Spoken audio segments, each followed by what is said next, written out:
That's right. Sometimes you got to go uninvited, and sometimes you got to speak when you don't have the floor. You don't need to be submissive, fellas, to be a man. Huh? Passive? Wow.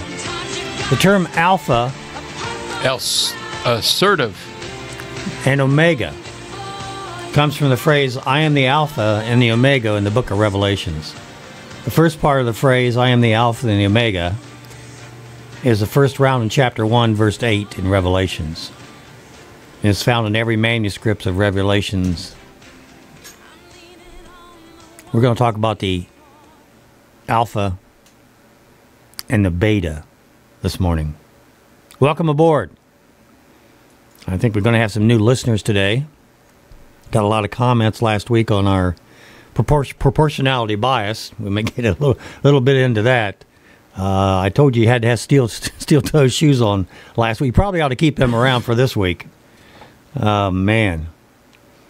And when we speak of alpha males, we're not talking about insensitive men that only grunt, flagellate, and break things, okay?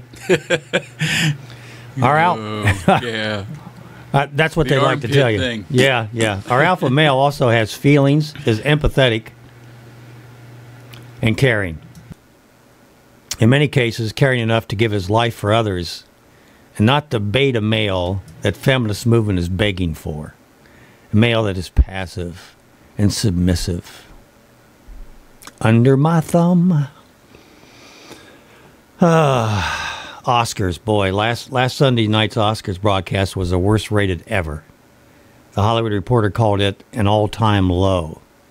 Viewership was down nearly 20% from 2017. Clearly, the politically charged atmosphere of Hollywood's annual celebration of itself is driving audiences away. I'd dearly love to talk about the Oscars this morning, but I don't want to have my listening audience go down by 20%. So I'll respectfully decline to mention details of their fiasco. Tariffs. Ooh. They love it here in Ohio. Oh, yeah. Steel industry. Youngstown.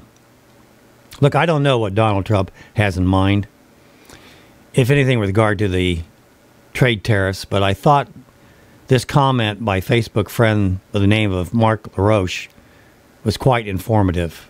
Mark starts out with posting the question as to why the real reason America's steel industry died. Just the same way our car makers were fat, dumb, and happy making planned obsolescent cars in the 60s, ignoring the cheap cars from Japan and Korea and Germany. Makers were. He mentioned the factors in our parasitic unions: overtaxation, overregulation. And that's what really killed the heavy steel industry in the U.S.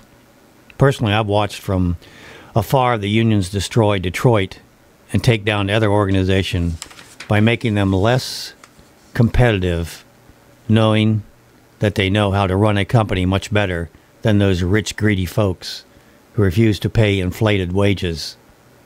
Shame on them. What about another special counsel? Really? There is evidence of bias tending towards Amonist among those charged with the investigating serious cases. And there is evidence political opposition research was used in court filings. There is evidence that political opposition research was neither vetted before it was used nor fully revealed to that relevant tribunal.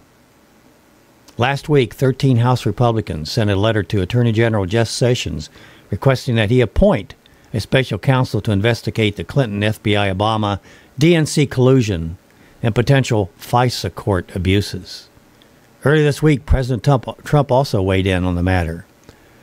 Quote, why did the Obama administration start an investigation into the Trump campaign with zero proof of wrongdoing long before the election in November?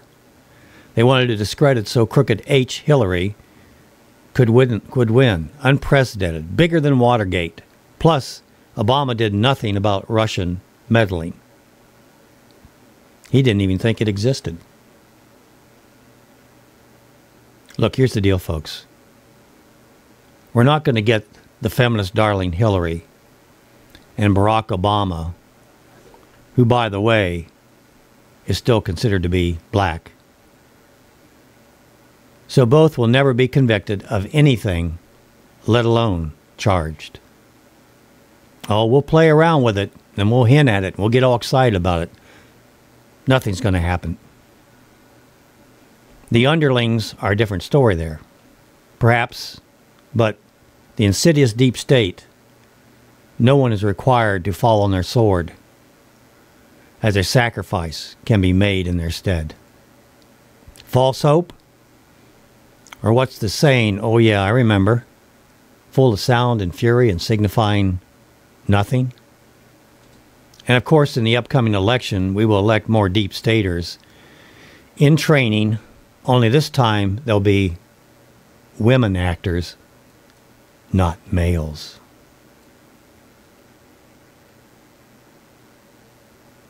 Apparently, some of you didn't take my advice and put on your steel-toed shoes last week.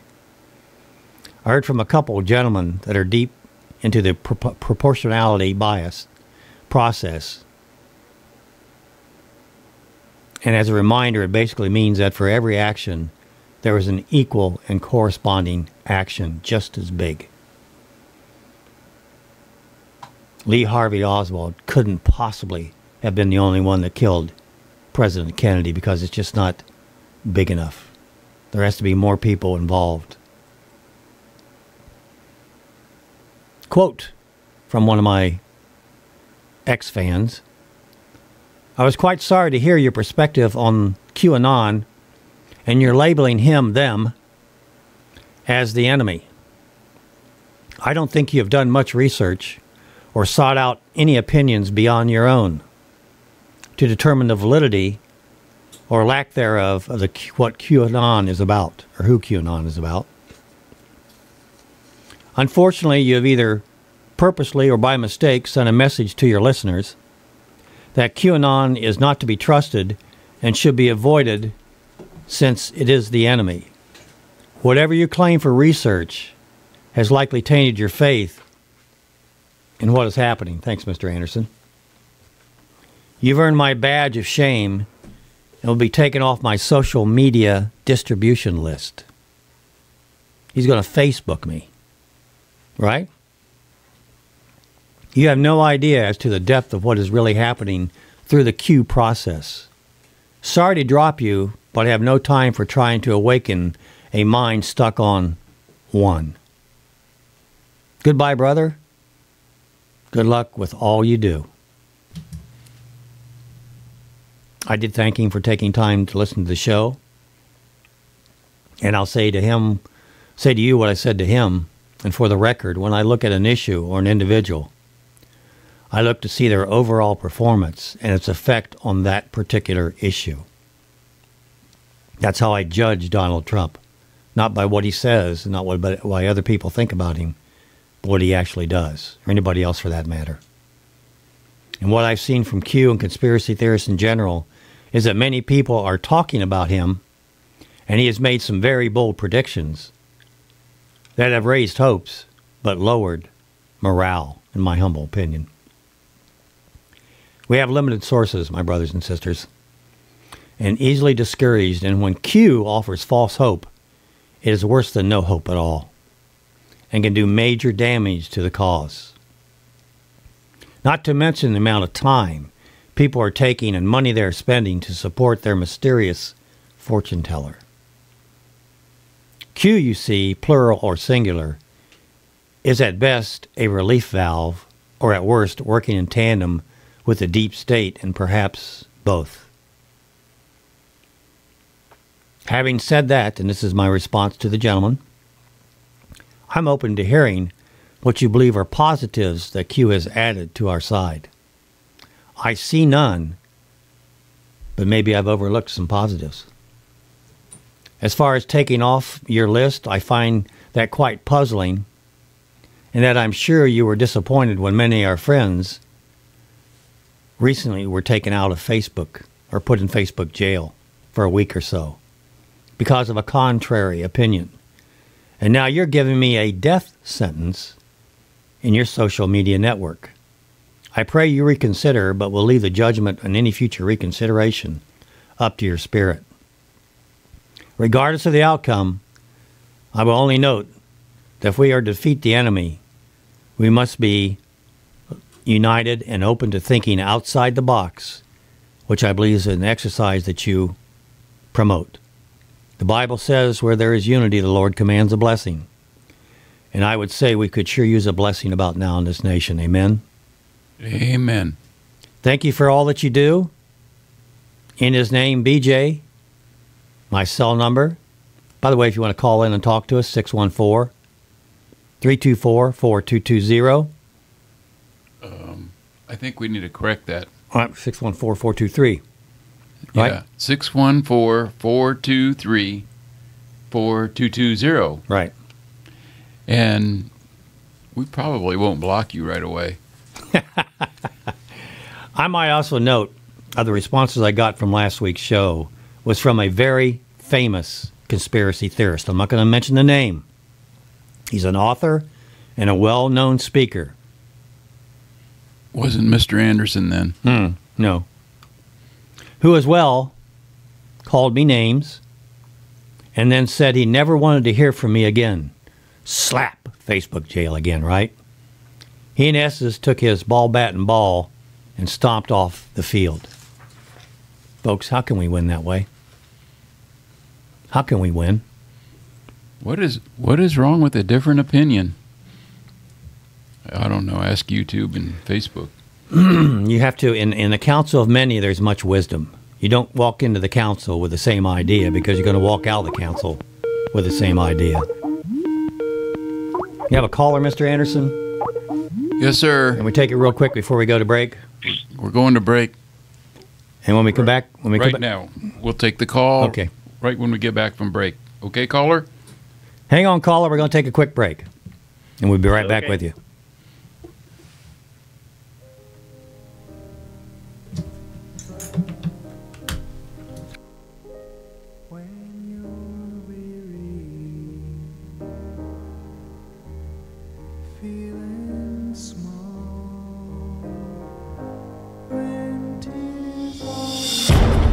Faith, discussion, and so much more. Last Call with BJ Edwards on WTVOradio.com. BJ Edwards along with Mr. Anderson, or maybe going to talking about real men today. Yeah. Got a caller on the line. Caller, your first name, please, and where are you calling from? It's Don, BJ, Mansfield, Ohio. Hey, Don. What's on your mind? Well, I was wanting to check out if you guys are aware of the Buchanan bill. Buchanan? Yes. Doesn't ring a bell. Yeah. Well, it's in line with the Natural Family Foundation. Mm-hmm. The president signed this Buchanan bill. What it does, it helps the children stay with their families instead of foster care or group homes when there's problems in the household. So it's trying to another way to try to help keep the family stay together. You know, I'm sure they probably have to have some type of counseling or something other for it. But at least they signed a bill that they should try to keep the people. Keep children in their own respective families, which is they'll have a much better time growing up than as opposed to foster homes or group homes or even adoption. It's called the Buchanan bill. Is this a federal House bill? Okay. I don't have a number on anything. I was researching other things like the Million Parent March and things like that this morning, and I ran across that bill where it shows that the president signed it and everything. So it's a step in the right direction to keep families together, Yeah, I know an awful lot of families have been ripped up. Natural families have been ripped up by the government coming in, taking the children and putting them in foster care, which just breaks my heart. breaks my heart. Yeah, I'll look into that, Don. I'll look into that. Okay, I want to throw out one more thing if I can. Sure. Okay, the thing about it is, in order for my own personal families to stay together, stuff like that, my daughter is getting married to her present live-in guy right now down in Kentucky next month, and so I'm going to be going down for a wedding. Congratulations. And all that stuff. But they do have, they have a 4-year-old boy together, and they finally decided they would actually tie the knot and everything to make everything proper, and so that's another step in the right direction for families being together. So I just want to put that out, for people to know. Yeah, we're going to talk a lot about fathers today and how important that is, Don. I'm very blessed to hear what you're saying, because that is so very important. I don't know whether the child really cares at this moment whether the parents are married. Later on, that's probably going to be an issue. But right now, what that child needs is one man and one woman in that family. And Don, they know the difference between a man and a woman. It can't be two women. It can't be two men. And studies, which I'll get into here later, bear that out. You have, that man is so critical to the child, and both parents being together as well. We talk about the natural family foundation, but that's the natural family strong. Just incredible. Incredible. Don, I always appreciate your input. You're always enlightening us. The Buchanan bill, Mr. Anderson, you're going to have to slap the wrist of our research staff, because we should know about this. Well, we need to wake them up. All right. Don, I wanted to share, I'm having a similar wedding event this summer. I have a daughter like yours. She has a befrusband, I call him, boyfriend, husband. They've been living together for about 3 years, and they're making it honest, I guess, if that's what we want to call it. But congratulations. And back at you. All right, you guys, break it up. I'll get off the system now. Break it up. All right. Yay for the family, right, Don? Yep. Amen.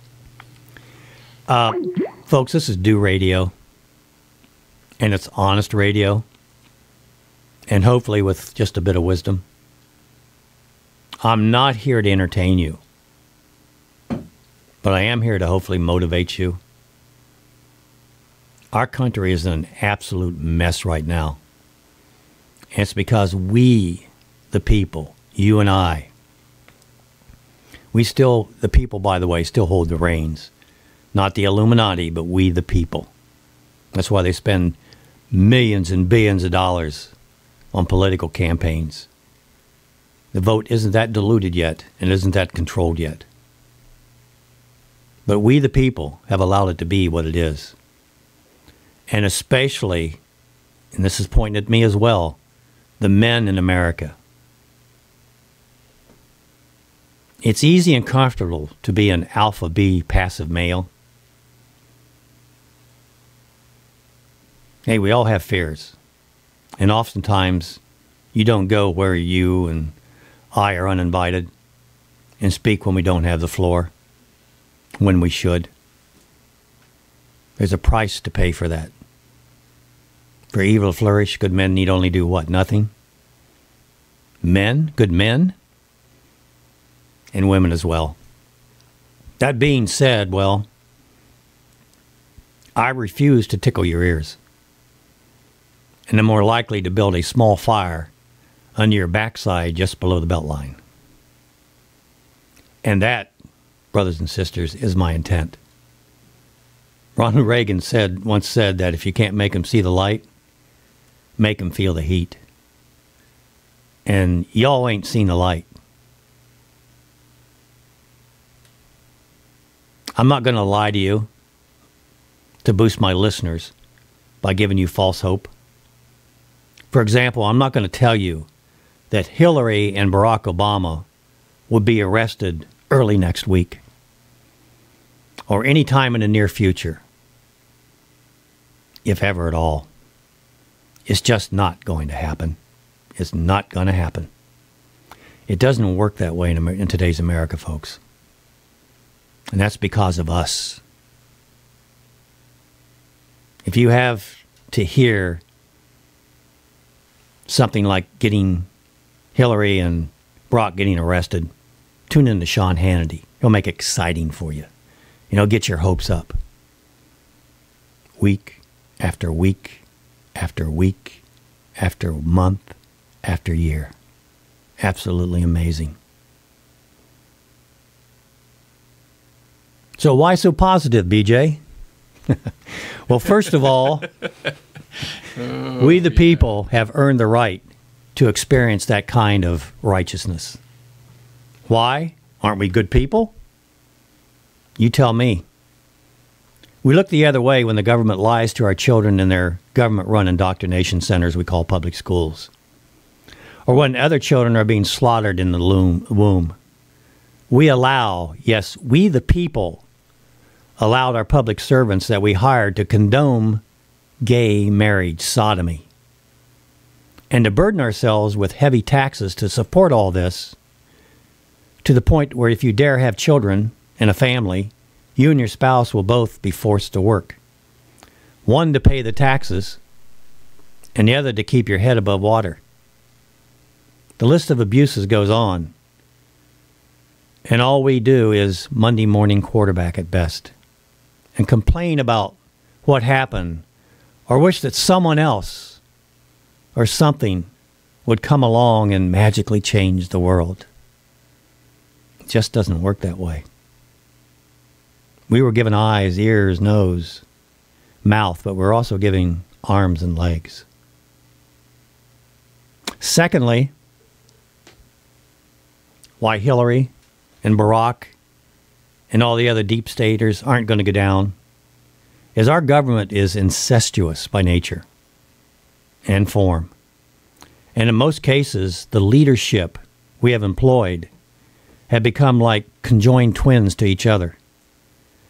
They can't hurt one of their own because they're part of the same body. They're part of the same system. Hillary, Barack, Nancy et al., they know where all the bodies are buried and have the goods on anyone who would dare challenge them. Nobody's perfect. They always have something on you. And yes, Larry, we need to drain the swamp, but not to fill it right back up with other servants of the same Genesis and family. And of course, this time we'll fill it up with a different sex, right? That'll fix things. Women instead of men. I'm also not going to titillate your senses with a story about ancient giants that ruled the earth, and golly gee, they may come back soon. Maybe before the Lord shoots you up into the sky. Nor would we be talking about chemtrails, black helicopters, New World Order, the Illuminati, George Soros, Freemasonry, or the aforementioned Second Coming. Let me help you put things in perspective with regards to this last point.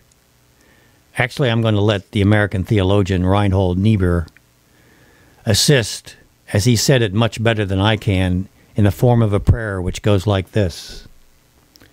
God, grant me the serenity to accept the things I cannot change.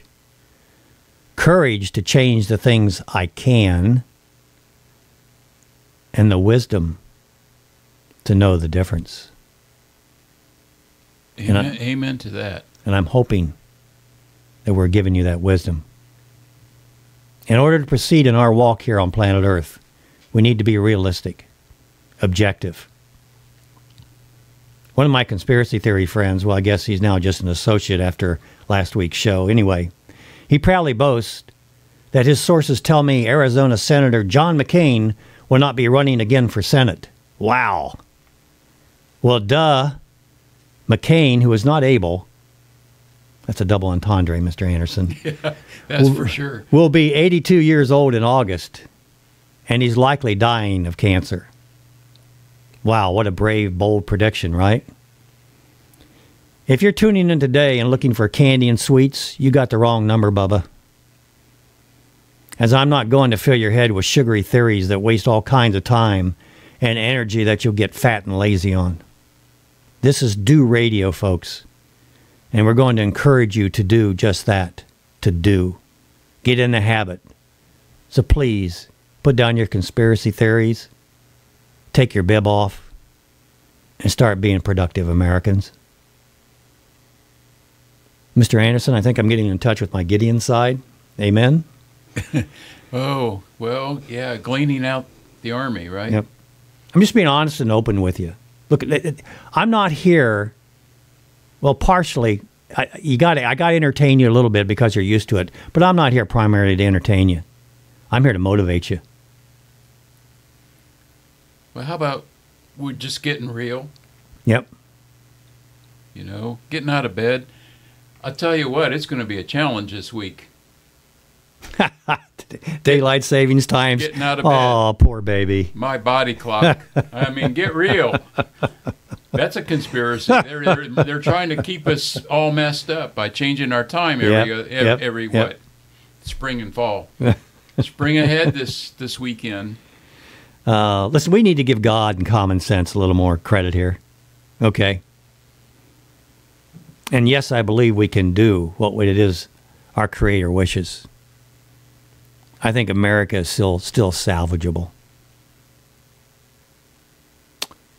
Are you a member of a local Tea Party or any kind of an activist group? Have you spoke at a local school board meeting lately? Have you run or supported a good conservative candidate for office? Not a popular candidate, but the one that'll get the job done and won't melt like butter when elected. I keep looking for one. They're around. They're around. Yes, the ones like Donald Trump that you have to hold your nose and vote for because they're so different. You're not used to it. Change is threatening. Can I jump in here? Yes, sir. I had a funny thought about Donald Trump this morning. Maybe it's funny. I don't know. Funny, strange. We were seeing these pictures of Hugh Hefner and Billy Graham side by side. And I was thinking, Donald Trump is a product of both of those guys. Mm-hmm. I don't know if you see that picture or not, but Donald Trump, the playboy side of him, and now Donald Trump, the Christian who has a woman for his faith advisor.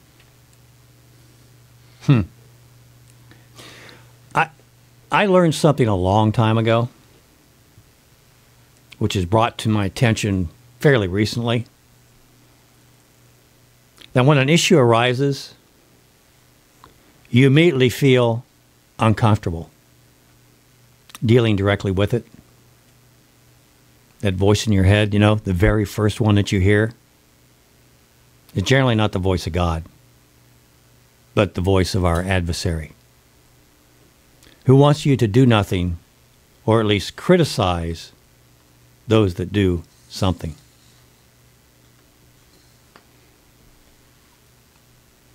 This week, let's take a quick break. This is B.J. Edwards, along with Mr. Anderson. Your last call, 614-423-4220. Put down your book, pick up the phone and give us a call. Or give your congressman a call. Find out what the Buchanan bill's about. Interesting.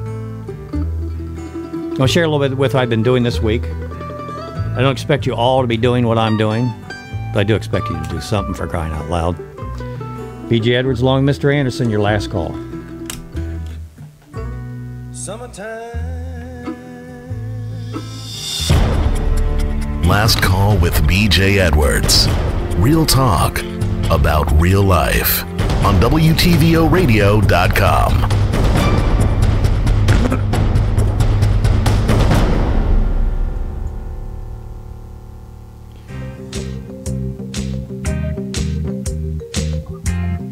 They're saying that the word man is associated with adult men as opposed to just humanity or humans. So they're trying to avoid the word man. So if we can eliminate that word, then things would be much better and people would be less offended. Well, what if you lived in Manchester, Vermont? Well, they might have to change the name of the city if people agree with Purdue University. Okay, so just to make sure I understand the rule, if something offends somebody, even if you've never met that person personally, Right. you have to change it. So doesn't that mean that a small group of super unhappy people get to control what the rest of us say and think? Well, perhaps they're ahead of their time. Maybe this is something that is offending a small group, but the group's going to get larger, and times are changing, and our language is dynamic. Webster keeps adding new words in the dictionary, so our language needs to change. And a term that used to be non-offensive, like man-made and male-man, now needs to be changed. Well, I get that. I guess the question for me is who gets to decide what changes and what doesn't. So, for example, I think I've now decided the most offensive word in the language is college professor.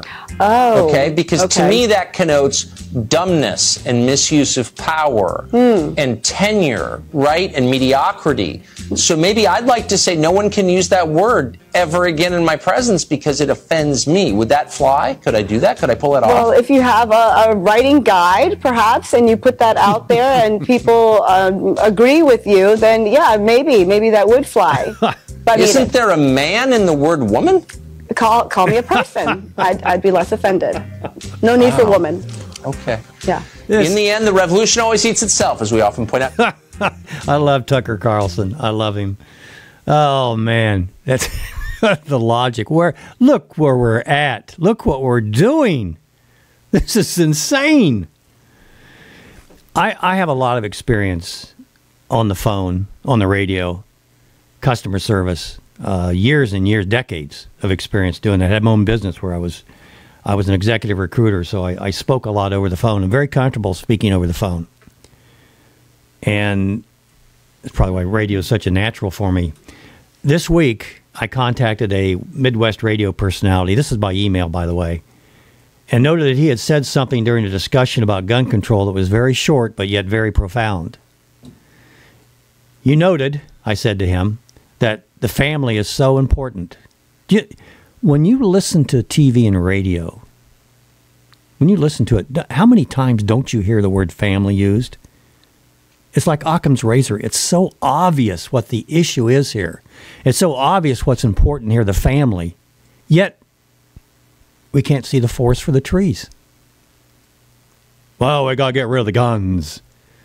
Or we got to get counselors for the children. Yet, the truth lies in the family. In the beginning, Adam and Eve, first family. Back to my correspondence. Yet here's what's so astounding. Everyone knows the critical nature of the family structure, but when we have discussions about precarious issues, it seems that we focus on various symptoms which are in fact caused by improper focus. Or is that lack of focus on the family institution? Psychologists talk about it and our prison systems attest to it. The importance of the natural family, and especially the critical role of fathers in that family. History as well speaks to the compelling need for strong family foundations. There's an old saying that starts, as goes the family, and ends with, so goes the nation. And in case you haven't noticed it, America as a nation seems to be headed in the wrong direction. As goes the family, so goes the schools, so goes the business, so goes crime, you name it, and the family is for the most part, the core of either the success or failure of human endeavors. Again, history, sociologists, and our prison systems all confirm the critical nature of the family. I'm writing this to a Midwest radio personality. If it is of interest to you, by the way, if you want to write a letter or an email to somebody, contact me. You can reach me on BJ on Facebook, BJ Edwards. I'll get back with you and I'll help you out. If you're saying, well, I can't do that, yes, you can. Or you can have somebody do it for you or help you do it. You got to make that first step, folks. You have to make that first step. Yep. As soon as I said that to you, Satan's saying, oh, you can't do that. Didn't he? Didn't he just say that to you? I'm offering the help. There's other people out there that are wordsmiths that can help you out. Back to my email. If it's of interest to you, I'm a leader in a national organization based out of Ohio called the Natural Family Foundation. We stress the importance of the family, are trying to get Americans to realize that if we do not have a solid foundation with the family, we, as with the Roman Empire and other once great nations, will soon fall by the wayside. I'd love to share our natural family vision with your audience in hopes that they might be aware what it means when we say the family is important. My contact number can be found below, and I thank you in advance for your cooperation in important matters. Okay. So maybe you don't do emails or phone calls. Although if you saw the storm clouds, you'd be quick to learn and participate, wouldn't you? You got to feel the heat first, though, right? What a shame. Instead of sitting in your easy chair and pointing to and criticizing others for what they're doing and how they do it, while you sit comfortably at your desk or in your easy chair, here's an item that you can do quite easily. Can you sign your name? Yep. That's all I'm going to ask you to do today, is just sign your name. And we've done the rest of the work for you. If you believe yourself to be brave, then please go to the Facebook page, B.J. Edwards, and sign a petition there. It pertains to the killing of unborn babies. Will you help to try to save just a few of them? Okay. Again, all we're asking you to do is sign your name. And that's a quick item from our Facebook page, B.J. Edwards. Or you can find it on the Natural Family Foundation page. Or you could friend BJ, or you could friend the Natural Family Foundation. That helps. And stay tuned, man. We've got more for you. I've got another suggestion for you. You get if you have emails, you're going to get emails from organizations asking you for your opinion on something. And I'm going to ask you to share your opinion. I think it's important that you share your opinion. But it doesn't necessarily have to be in the order that they want you to do so, because oftentimes they'll leave a block in there. They'll give you options like, I got something from Hillsdale College this week, Making America Great. In your opinion, what makes America great? The idea that all human beings are God-given right to life, liberty, and pursuit of happiness. The ethics of self-government, personal responsibility, America's record of defending freedom, the culture of entrepreneurship, the system of free enterprise, the rule of law. What makes America great? The question. The culture of private charity for those in need. A limited government under the Constitution. Other. Please specify. Whoa. I look for that, Mr. Anderson. I look for those others. Oh, I love getting these surveys from the political parties, and they give me A or B or no opinion. Yeah. And I always add my opinion. I don't answer A or B. I go and I just write in, and I don't know if they read it or not, but by golly, I don't like their choices that they give me. They're boxing you. They are. Yeah, and they want me to follow their agenda by giving A or B. And no opinion. Well, I have a lot of them. It isn't a questionnaire. It's a command. Sort of. Okay. I do the same thing with NRA. They're telling you what to think. And you know what they heard in terms of other, don't you? They heard a bit about the natural family. Yes, sir. Family's important. Which do you believe are most at risk in America today under the influence of progressive ideology? Freedom of religion, ethnic self-government, freedom to bear arms, limited government under the Constitution, the rule of law, free enterprise, freedom of speech, American national security, private charity, other. I love it. Keep sending me these. And I continued in my lecture on the natural family. In general, how do you describe your political views? Would you say that between 2000 and 2016, freedom was declined in our country? Do you see any movement toward restoring and expanding freedom? Do you believe that Congress should enact laws in accordance with constitutional principles? What's the government for? The Constitution. Yep. Are there colleges and universities in your state that are actually working to turn young Americans against the idea that America is exceptional and great?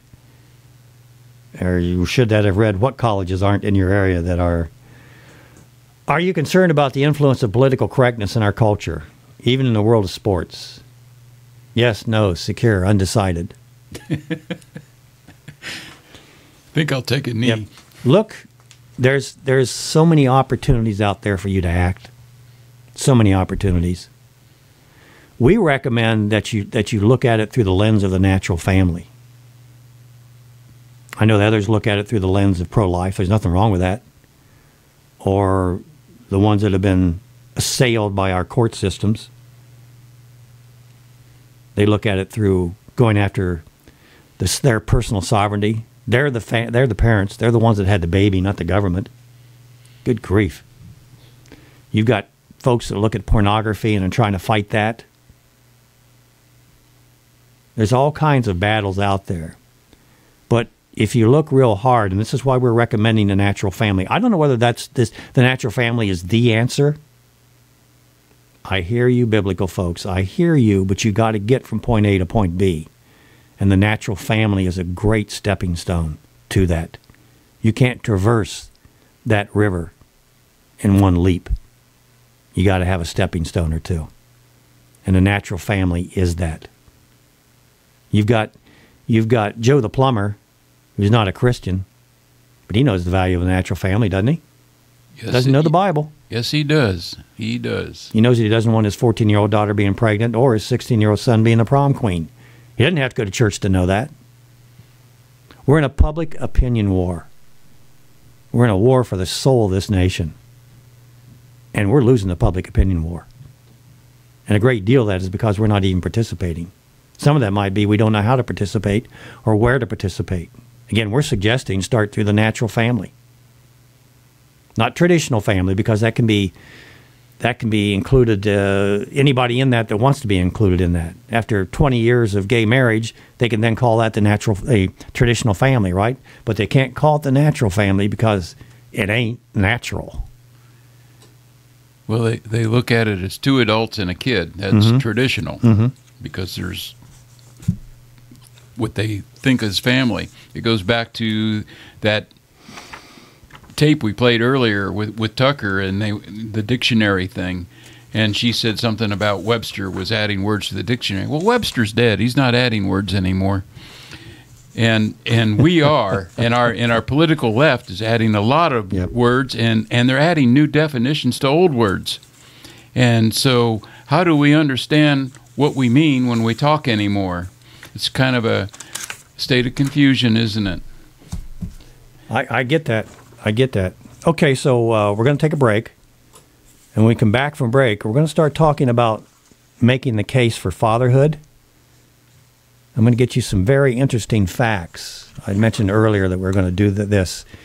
This is very important if you say you care about the family, your grandsons, your nieces, your nephews, your friends' family. Something you need to know. B.J. Edwards along with Mr. Anderson. Happy radio, right? Happy radio. Hey, when we win, we'll be happy. What was it? Woody Hayes said he never had a player that tackled an opposing player with a smile on his face. B.J. Edwards along with Mr. Anderson, your last call.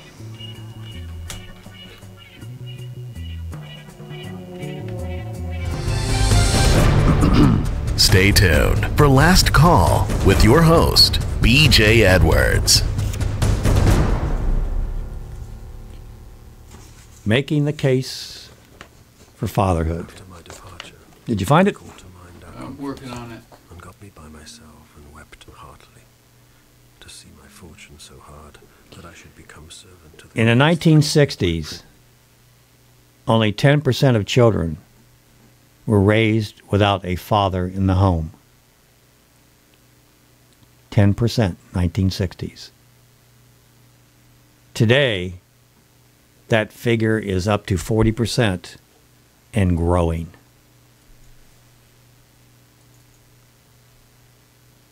Add to that in many cases, a man's ex-wife petitions for primary custody of the kids, and sympathetic family courts unjustly grant these requests about 80% of the times. And there's an increasing number of women who for various and sundry reasons cannot or do not want to raise children with their boyfriend or husband, who intentionally choose to become single mothers. It seems like more and more folks feel that dads are optional and that single moms can do just fine raising children on their own. Just over half the births among millennials are to unwed mothers, significantly more than past generations, including Gen X. Do you have something over there from millennials, Mr. Anderson? Yes, sir. Why don't you go ahead and play that? My channel, and this video is going to be a serious one. Today, I would like to talk about fatherless homes and the children that come from them. The idea that moms should absolutely be there for their kids is something that our society very much promotes. It's just a given. And I don't mean that as a negative thing, like, oh, the patriarchy is trying to keep women down and domesticate them. I actually think it's extremely important that we recognize mothers, and motherhood are essential to individuals, families, and communities. Unfortunately, I just don't think our culture has the same respect for fathers anymore. And I find that anytime someone does try to bring up the fact that we're seeing a breakdown in the traditional family structure, it's often assumed that they hate single mothers and want us to return to the 1950s. But stressing the importance of fatherhood isn't about any of that. It's just about acknowledging the role men have to play in their children's lives, which I think is currently being overlooked and taken for granted. And in fact, the number of children out there who are growing up without fathers is honestly, in my opinion, the most concerning social issue right now. Because yes, Amen. Fathers matter that much. So since I don't think we can solve a problem without acknowledging it first, here are 5 quick things that I think everyone should know about fatherless homes, starting with the fact that they're becoming more and more common. As widespread as fatherless and more generally single-parent households are nowadays, it wasn't always like this. In 1960, only 9% of American children were living in single-parent households, but in 1980, the rate had grown to 19%. And in 2013, a full 34%, that is 1 in 3 children were living with just one parent. As you would probably expect, most of these children are raised by their mothers instead of their fathers. And today, over 17 million kids, that's almost 1 in 4 children in the country, are living in father-absent homes.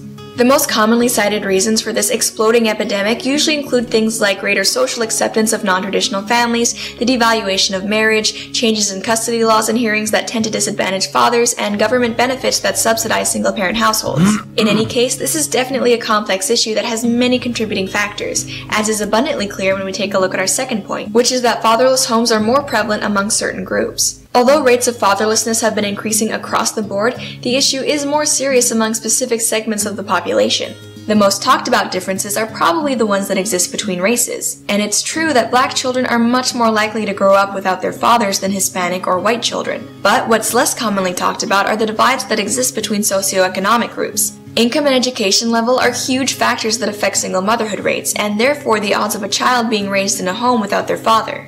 Lower income and less educated women have the greatest chance of being single mothers. And this makes our next point, that children in fatherless homes are more likely to grow up poor and uneducated, sadly no surprise. Unfortunately, almost 1 in 2 children in fatherless households live in poverty. This is in the United States, which is a shocking statistic, especially when compared to the fact that the same can be said for only 10% or 1 in 10 children from married couples. Now that's not to say that single mothers aren't doing a good job. It's just obviously harder to provide for a child when you're just one person with one income instead of 2 people with 2 incomes. These statistics show that fathers actually being in their children's lives has a measurable impact on their well-being. And it's not just financial. The influence of fathers can also be seen in the fact that 71% of high school dropouts come from fatherless homes. And these kids who grow up without their fathers are also 40% more likely to have to repeat a grade while they're in school. The next thing you should know is that in addition to on average being more disadvantaged financially and academically, fatherless children are also more likely to have behavioral issues.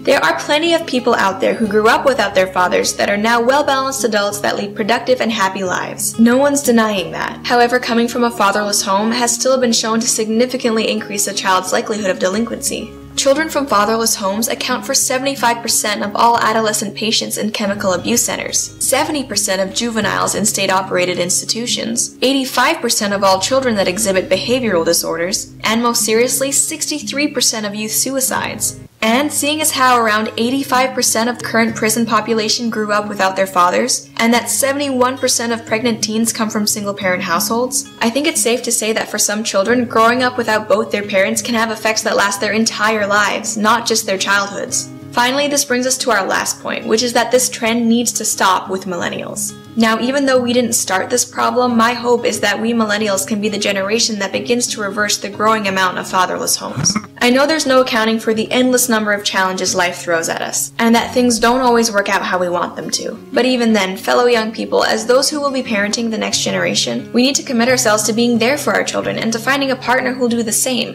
regardless of our gender. We can debate what public policies would be most effective at combating this issue at a societal level, but in the end, we're all capable of making our own choices, so let's focus on that personal responsibility. We are the fatherless generation, but that same label doesn't need to apply to our children. Anyway, that's all for this video. Thanks for watching, and a big shout out to my patrons who support this channel and make these videos possible. If you like this, please subscribe to She almost got it right. She almost got it right. Almost, yeah. She needs to define what a father is, regardless of gender. Yeah. But some good points that were brought up. The fact that it was a millennial bringing this up is very encouraging. And making a plea to make a change. Yep. Not have to follow the same old. Yep. I love that. I love that. And I had an issue, too, with the two incomes. I sure would like to see things change where the government rewards two-parent homes with one working parent. It's got to be... I appreciate what you're saying, Mr. Anderson, but it has to be driven. Again, we're in a public opinion war. We're suffering from bad laws. And those bad laws were created by horrible morals. We've got to correct that situation. The public is demanding this and demanding that. And we have to work on the public. Everything they say is that politics is a local level. And I agree with that. When you go out and you work, I'm not asking you to work necessarily on a national basis. Do it on a local basis. Do it with your children. Do it with your children's children that come over to the house. There's opportunities that abound. Go ahead and take that, Mr. Anderson. We'll take a caller. Caller, what's your first name, please? Roger. Hey, Roger. How can we help you today? What's on your mind? Can you hear me okay? I can hear you fine, brother. Well, it's a topic that's kind of dear to my heart. Touches all of us, Roger. From birth. Really has to. You kind of breaking. Roger, you're breaking up, and I can't hardly hear you. Can you hear me now? A little better. A little better? Yeah. Well, I think it has to be a more hardcore position, which the ladies are not going to like.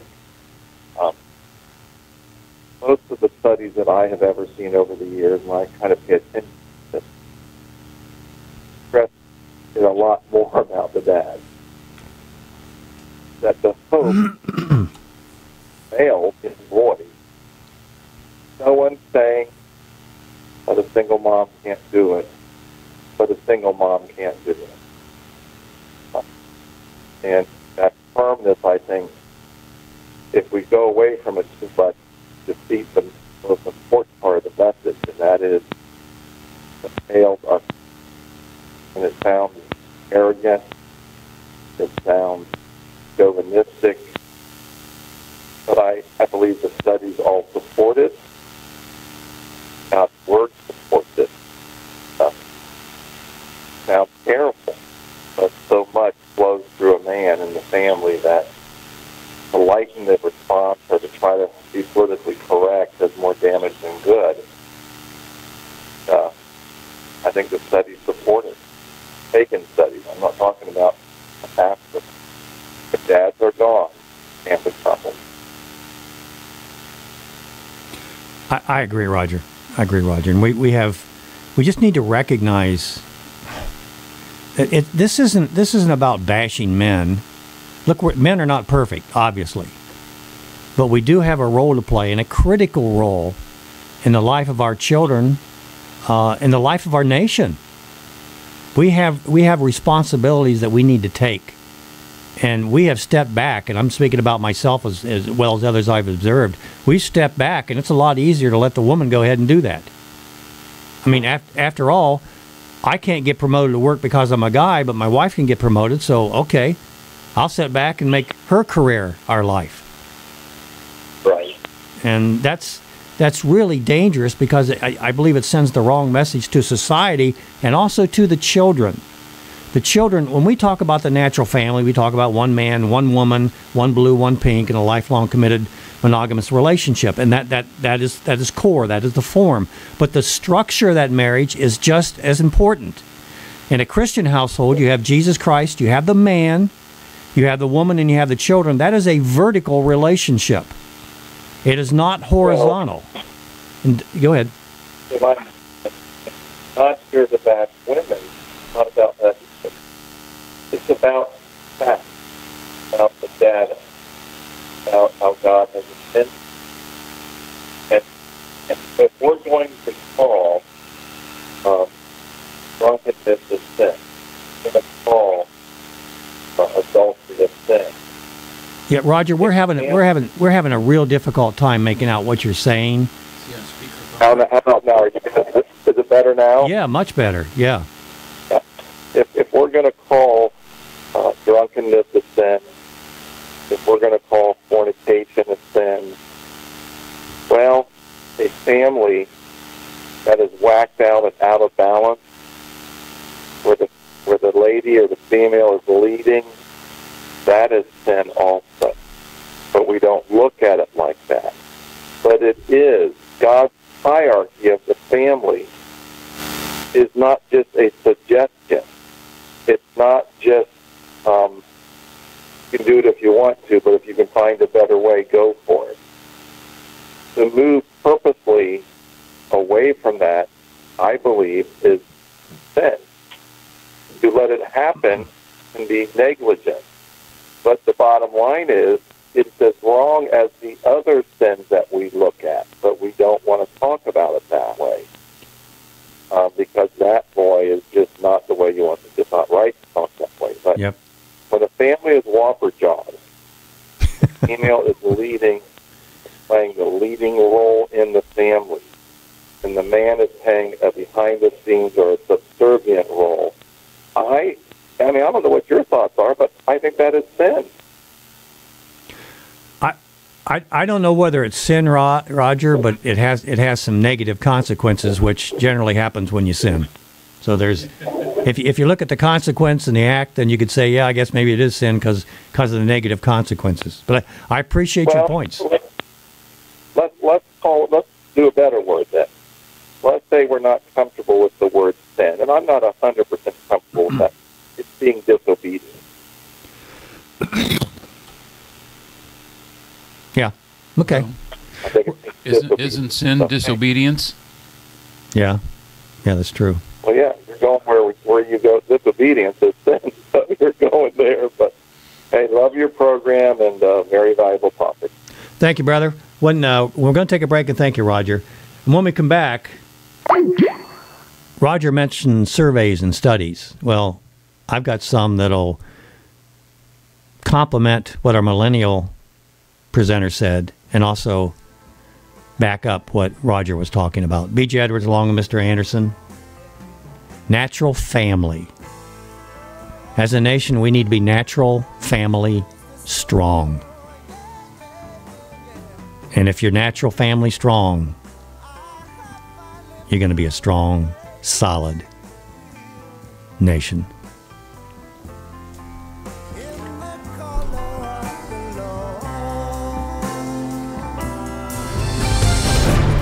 Keeping you informed.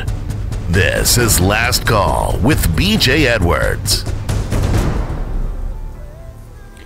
This is B.J. Edwards along with Mr. Anderson. Interesting call, which we could have heard Roger a little bit better. I don't know whether he was on a speakerphone or actually what he was doing. Can you get that, Mr. Anderson? But I'm going to give you Making the Case for Fatherhood. That one. For why this is happening in the first place. What would drive a 19-year-old to want to murder strangers? Well, listen, I think there's a whole bunch of issues that are taking place outside of guns, Tucker. I think our kids in America are angry. They're being raised in single-family homes without fathers. As a congressman being away, I know that our boys specifically need fathers in the home. They're being over-medicated, which you've talked about. We say they have attention deficit disorder, so we medicate them instead of parent them. We have violence that comes from Hollywood. We dehumanize life in those video games and in those movies, and with abortion. There's a whole slew of issues that we have in America that we didn't have 40 years ago. And we have to address the root cause of what's bringing kids to be so angry and so detached. Listen, cell phones, Tucker, these kids, they don't talk to each other anymore. They don't know how to interact with people. And because they're detached because of their phones and parents aren't engaging them to draw them away from the phone and into conversation, they're isolated. That's a hard conversation to have. It's easier to say, I have a political agenda to take away guns. And that's where the left goes at CNN, instead of going, let's talk about the root cause of the problem, which is how we're parenting and raising our kids. We've driven out faith and morality out of culture and family. That's all part of the problem here. Of course it is. And you'll be mocked for saying that. But even the people mocking you on some level know that you're absolutely right. They know you're right because you are. Thank you both, gentlemen. Congressman. Thanks, Tucker. Sheriff Dale J. Smith, February Sheriff column. Following every mass killing, I ask myself, what's happened to our society? I also wonder what the solution is to ensure our families do not become future victims. Forest for the trees. Many have pointed out that years ago, people would go to school and have hunting rifles in their vehicles, yet mass violence in schools and other locations did not happen in society. It makes me think that there must be a root cause that we are not addressing that has led to the change. This is driving me crazy, Mr. Anderson. It's so obvious. Sorry. So what has changed, and more importantly, back to Sheriff's column, how do we fix it? Media reports of school walkouts and gun control discussions are becoming more and more prevalent than ever, all in an effort to find a quick and easy solution. I think it's safe to say that there is no quick and easy solution. Of that I agree. I think perhaps we are not evaluating the true root cause, which is obviously very complex, yet very simple, Sheriff. We must make efforts to change our society as a whole. How do you do that? Where do you start, Sheriff? It's my belief that the root cause starts with our youth lacking basic skills, including respect for authority figures like parents. Where would they learn that, Sheriff? And teachers, where would they learn that, Sheriff? The ability to cope with conflict and the ability to handle rejection. Where would they learn that, Sheriff? Further issues like mental health and alcohol drug abuse play a role. The column length restrictions limit my ability to cover all the aspects of the root cause today. Hardly, brother. I believe it's imperative that we raise our children in a manner that instills respect for authority. Who is the we, Sheriff? While we all love our children, we need to get back to the society of parents who expect a level of respect towards both them and others in authority, including teachers. There you go, Sheriff. Now you're getting there. Discipline needs to be reintegrated into our society through the family, Sheriff. Parents, don't ever let anyone tell you that you can't or shouldn't reasonably discipline your child in a non-abusive manner. Teachers need to have the support of parents when they make disciplinary decisions, and parents need to resist the urge of running to the defense of their children when a teacher feels the need to discipline. It undermines their authority and will likely be treated as an example for actions toward others in authority in the future. What about inability to cope or handle rejection? For years, we have watched as competition has been replaced by participation awards that are given to children to make them feel good.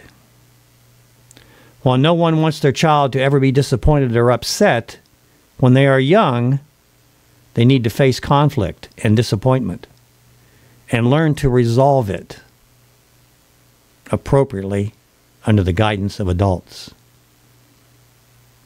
It is part of the developing their personality and dealing with conflict in the future. When youth are not taught how to handle difficult situations, they must find their own way to cope, which without guidance may result in unhealthy or even dangerous future behavior. I'm no expert, reading from the sheriff's memo, and am merely giving an opinion of what I have seen in my own experience, but I feel that my opinions have merit as I have witnessed people dealing with difficult situations at the worst times in their lives. My point in writing is that it is not to place blame, but rather to start conversations on what truly is the root cause of violence in our society. Amen, brother. And don't walk in with your particular truth and expect it to be the whole truth. Many have strong opinions about gun control, but realistically, gun control can do nothing more than place a very small Band-Aid on a much bigger problem. It is imperative that we have a serious discussion on what we do to change the norms in our society and the positive impact that decisions our youth make. It's time to refocus our energy to effect long-lasting change so that we can keep Dodge City County a safe and enjoyable place to live, work, and visit. Sheriff Dale J. Smith. What do you think, Mr. Anderson? We should look at this from an overall view. Amen. Amen. Yes. Yeah. Don't go in with prejudice. Well, wait a minute. Let's have a diverse discussion. Oh, there is a use for diversity. I like that. Let's have a diverse discussion. And when we walk into that discussion, let me give you some facts about children without fathers. Children without fathers are less likely to live in poverty. Statistics suggest that children in father-absent homes are more likely to be poor. Children with fathers do better in school. Another study by the Department of Education showed that students whose fathers were highly involved in school were 43% more likely to receive A's.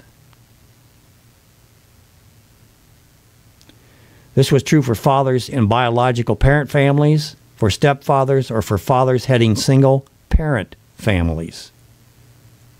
What? Fathers heading single-parent? Single-parent families, yeah.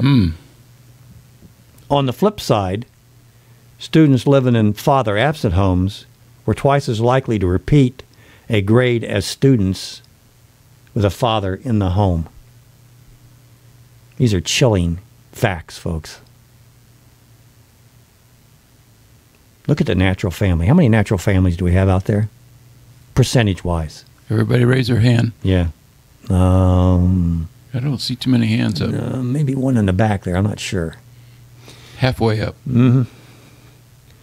Children without fathers are more likely to do jail time. Youth in father-absent households have significantly higher odds of incarceration than those in mother-father families, regardless of income levels. Young people who never had a father in the family experience the highest odds of doing jail time. That's from the Department of Justice. And by the way, they also surveyed nearly 14,000 female inmates. More of half that grow up in a single mother household. I'm not putting down single mothers. I'm just saying there is a critical need for a father, blue, born that way. A child inherently knows which is what and what is which, and they inherently need both. This is where I jump in a little bit. Rebuke to the church, maybe, a little. Single moms, regardless of why they're single, sometimes I think the church needs to see them as widows and offer the assistance to these mothers and provide men or mentors to their children until we can correct that singleness situation. But they're so often ignored or maybe even encouraged to go on when they need fathers. They need manly intervention. There are men in the church who could help with these, especially teenagers, teenage boys and girls, because the girls, we're hearing the statistics, right? The girls need a fatherly image to help guide them and support them in the way they go. I don't know how that can be done, but I think it should be done. Is a church more likely, I'll give you a little head lift up here, Mr. Anderson, if a parent comes to the church, or even a couple comes to the church, and they're having problems with the children, what's the likelihood that the church may hear something and they're going, uh-oh, I need to call children's services? It's a very high probability. They want to keep out of trouble, don't they? Oh, look at all the people we've got coming in. We've got 500 in our congregation. And if we do something wrong here, we could be impacted financially. Liabilities. Mm-hmm. Or somebody might misunderstand it and not come to the church. So they turn the family over to Caesar. Mm-hmm. As well as your taxes, which will pay for it. But we're not going to get into church bashing. Just a note. Just a note. Children without fathers are more likely to do jail time. Children with fathers are less likely to abuse drugs or alcohol. It comes from a report in the Journal of Marriage and Family. Children without fathers are more likely to be sexually active as teenagers. And I can tell you that without fathers, there can be fathers in homes that aren't fathers. They can be into pornography. They can be alcoholics. And we're talking about strict factors of, are you married or not? But there are fathers in homes that aren't fathers in homes. Some of them are bad enough that they can serve as horrible examples.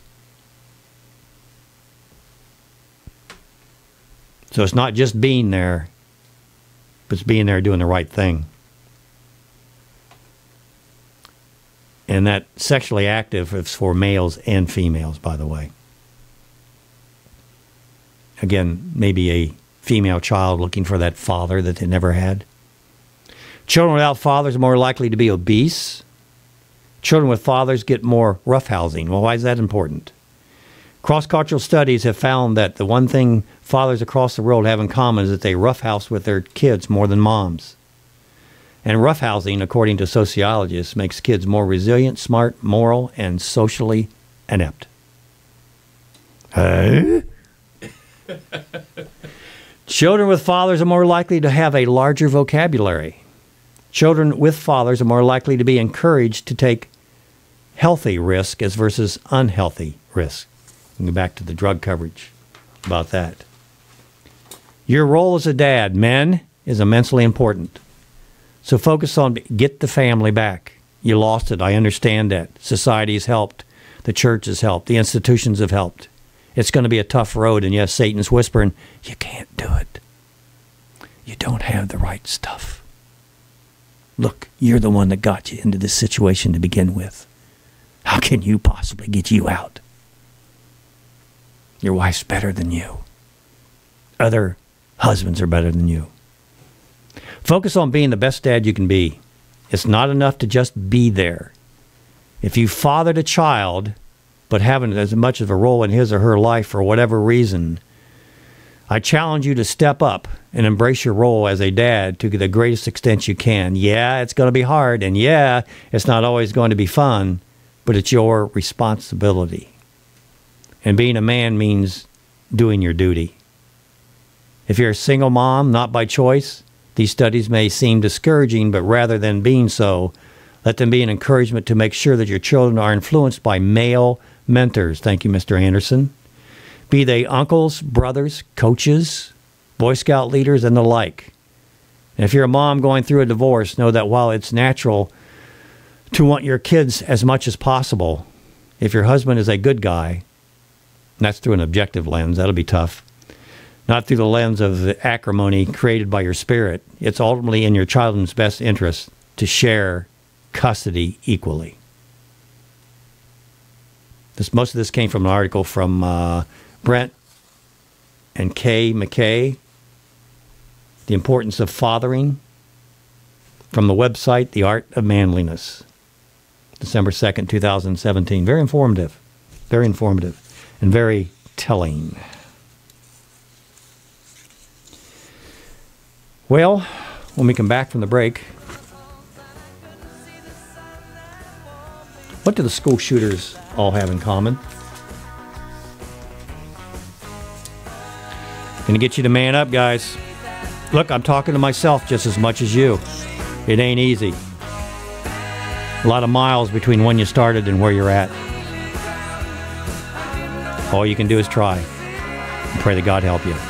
B.J. Edwards along Mr. Anderson, your last call. 614-423-4220. Got that right, didn't I? 614-423-4220. Love to hear from you. Especially you men. If you're not too busy.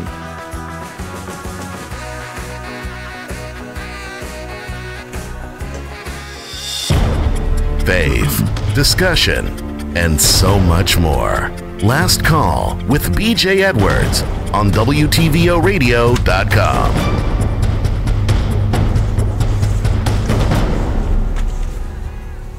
BJ Edwards along with Mr. Anderson making the case for fatherhood. You know, we talked about diversity early in the program. Before I get back into my man up and family up for the men. I love y'all, by the way. I'm yelling at myself just as much as I'm yelling at you, trust me.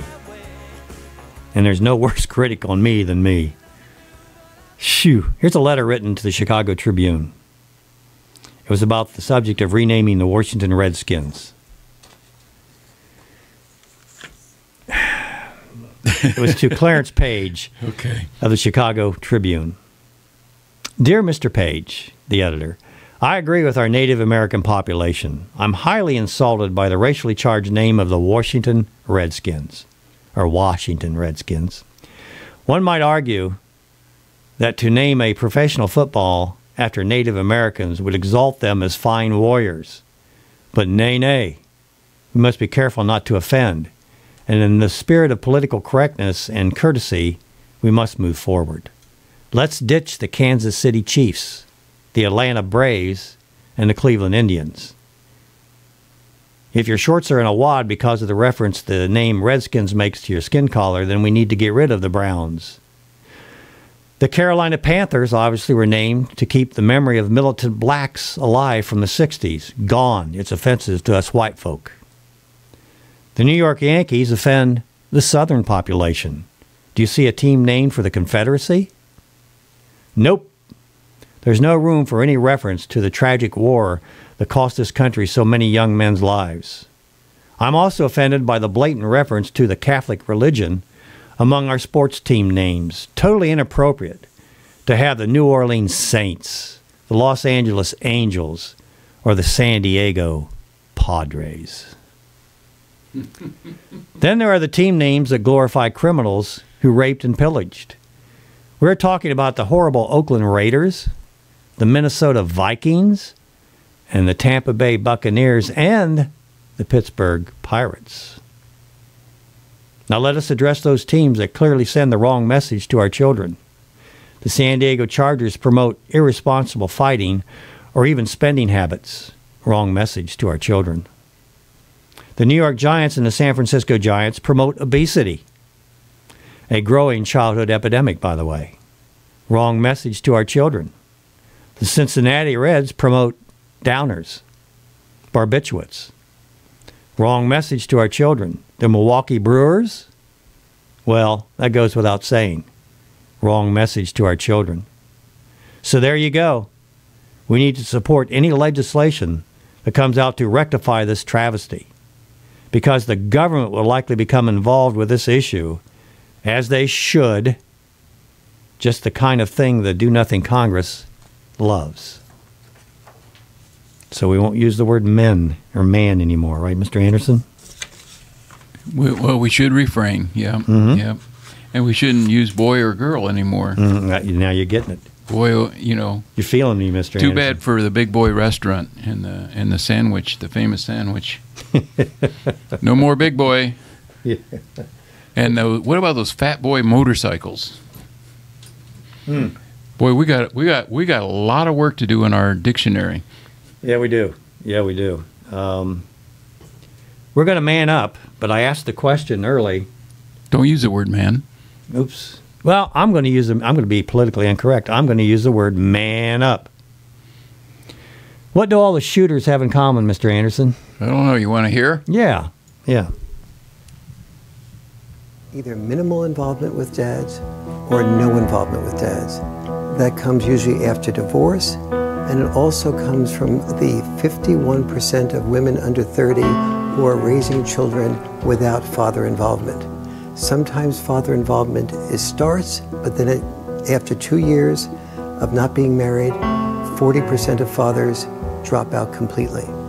And so that combination accounts for all of your school shooters. Adam Lanza, Stephen Paddock, the Nicholas Cruz, Rogers, Roof. They're all dad-deprived boys. We don't see this among girls. We don't see this among dad-involved boys. The solution is father involvement, where you can, and getting father involvement starts with, we can start that in school. We can start that with getting fathers involved in PTAs, changing the culture of letting men know that the most important single thing they can do in their life is not to be a warrior outside in the killing fields, but to be a father warrior. To be involved in not just the PTAs, but in Cub Scouts and Boy Scouts, in coaching, and giving up high-paying jobs to have more time with your children.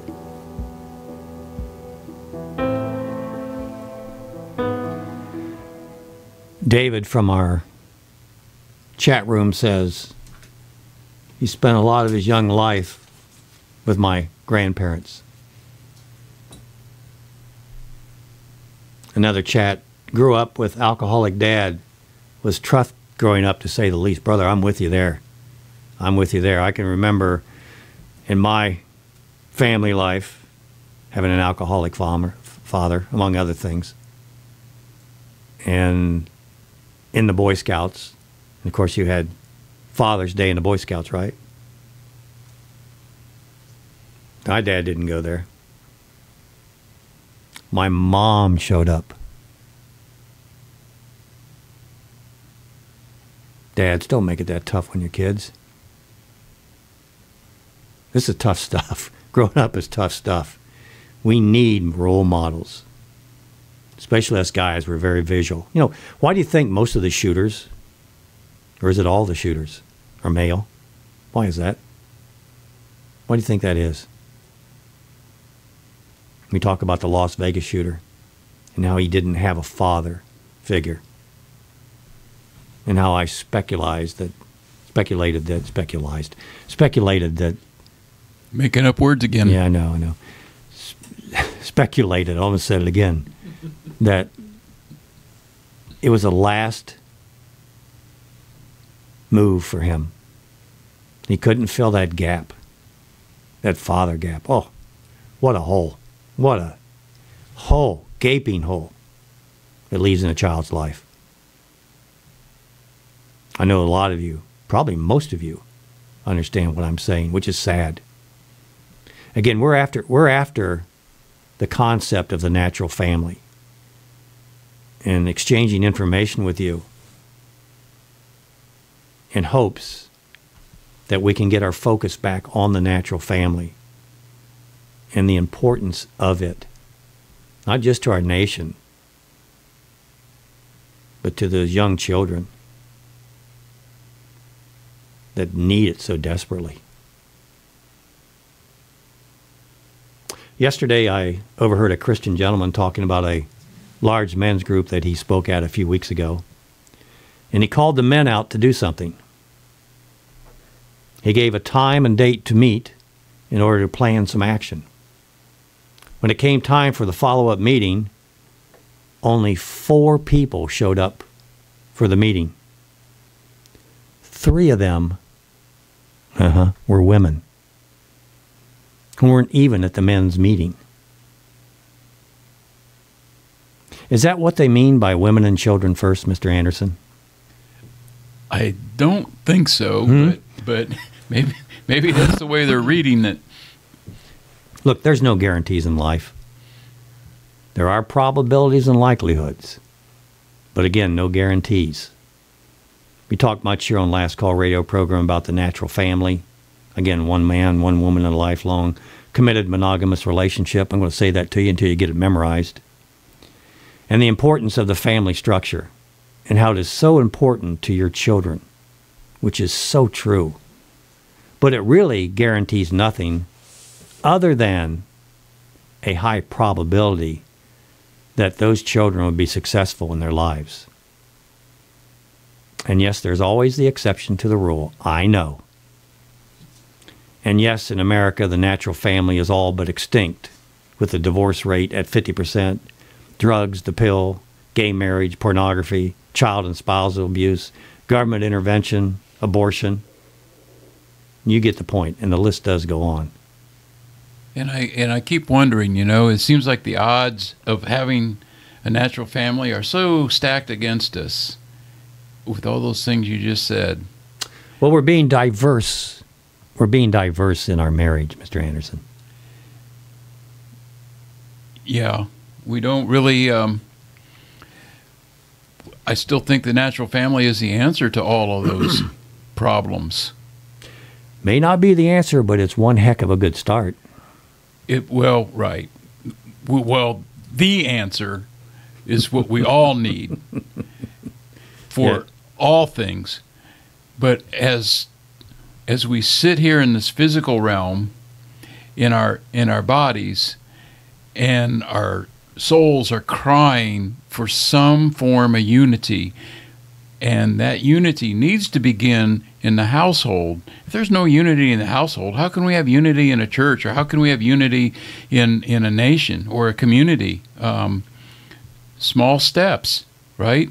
Well, we can be united against the idea of a natural family, which seems to be the rallying point for most of our detractors, wouldn't you say?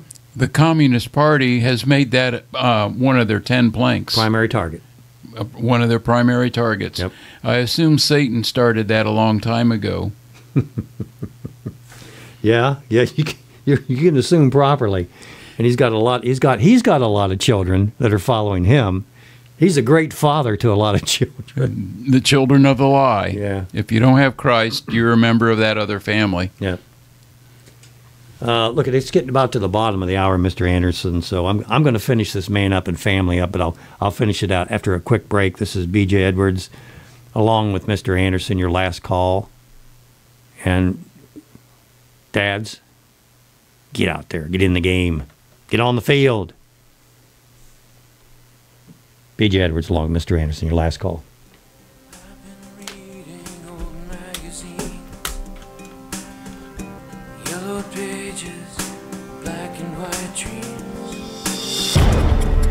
Last Call with B.J. Edwards.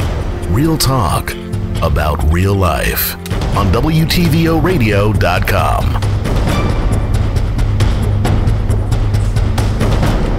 And they're still trying to figure out what's behind, what conspiracy is behind the Las Vegas shooter. Come on, use your head. He had every motivation in the world. He had the hate of the years without a father being punished. What was he being, what am I being punished for? Why am I being punished, Lord? And you do feel that way. You do feel that way. Something's missing. Something's lacking. I'm telling you what, the father factor is incredible. And we mentioned that few natural marriages are few and far between. And I would guess likely probably no more than 10% of the population as a whole is in a natural marriage, and that's probably a high estimate. But that does not by any means lessen the importance and worth of the concept that we've mentioned before. We may not live in the natural family environment, but that does not mean we can't instill those values in our children. When I presented our natural family ideal to a local inner city club group, I spoke and they were about ready to run me out of the room. They thought I was insulting them.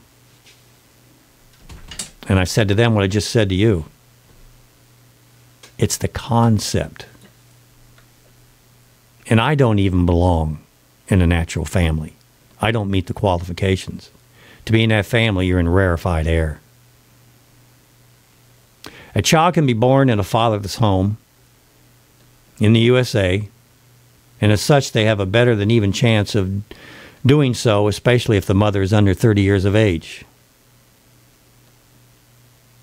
There can be a terrible family situation, and the child can still turn out to be what society would be determined as another Ben Carson, and not turn out to be a Stephen Paddock, Las Vegas, or Nicholas Cruz in Florida.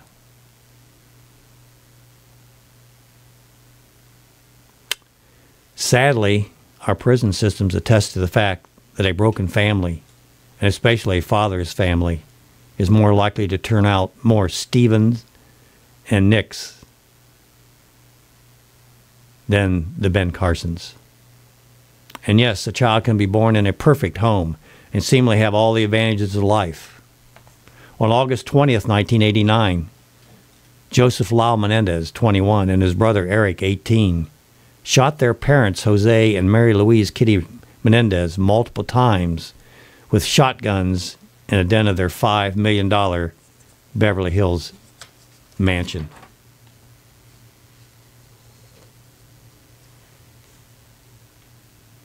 Having said all this, I'm still with Mr. Probability and Miss Likelihood because they're historically our best hope in life from a humanist standpoint. And what I've observed in this life is chance, which is what you take when you don't increase those probabilities. Chance is the father of hope and the mother of disappointment. And I like a child's chances much more in the natural family. The Bible says, train up a child in the way that he should go, and when he is old, he will not depart. And ye shall teach your children, speaking of them, while thou sittest in the house, while thou walkest in the way, while thou liest down, and thou risest up. Don't let the village speak to them. And from a secular standpoint, according to political and cultural commentator David Brooks, author of the book The Social Animal, The Hidden Sources of Love, Character, and Achievement, this is not from the Bible, this is from the man. If there is one thing developmental psychologists have learned over the years, is that parents don't have to be brilliant psychologists to succeed. They don't have to be supremely gifted teachers. They need to be able to fall in tune with their kids' needs, combining warmth and discipline. They need to establish the secure emotional bonds that kids can fall back on in times of stress. What did Paddock fall back on? What did he have? Sex, drugs, gambling. The chocolate and the sweets, right? Lasts for a while, but there's emptiness afterwards. Parents, especially fathers, need to be there to provide living examples of how to cope with the problems of the world so that the children can develop unconscious models in their heads. You know how profound those two statements are? Whether it's biblical or secular humanist. Whew. I was in the delivery room when my daughter was born and was there when my son was born. And I can tell you there was somehow an instant bond formed at their first breath. And I don't care whether you're a father that someone that fathers a child and just has them, there's something there connected. There's a connection. I don't know how to explain it, but it's there. And I can't imagine what their lives would have been if I had fostered an environment of smoking, sex, drugs, stealing, carousing around, pornography, or had just left them for life to father them instead of myself. Isn't that what we're doing, guys? Letting life do the fathering? On the other hand, I could have been what many consider to be a perfect father at the time, which I wasn't. Yet they still could have a terrible life experience. And I found it interesting that the newscaster, when they were talking about the Florida killings, noted that many of the children called their parents first and were surprised at that fact.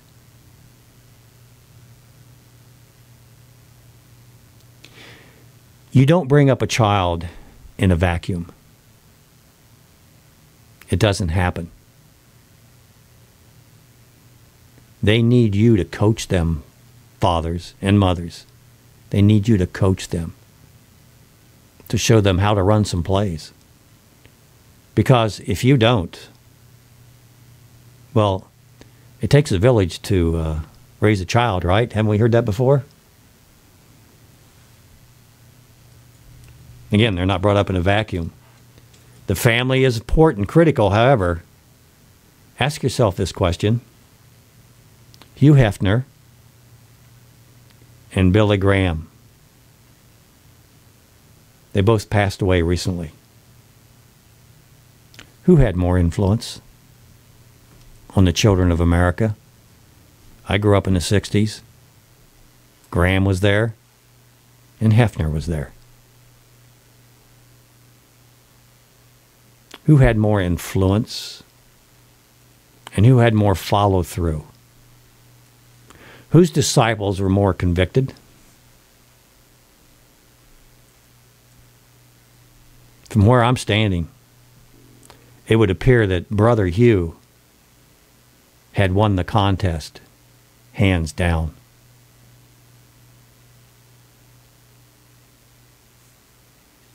Then there's our government-run schools. They teach our children, well, life has no meaning. They teach evolution, atheistic evolution, as fact. You've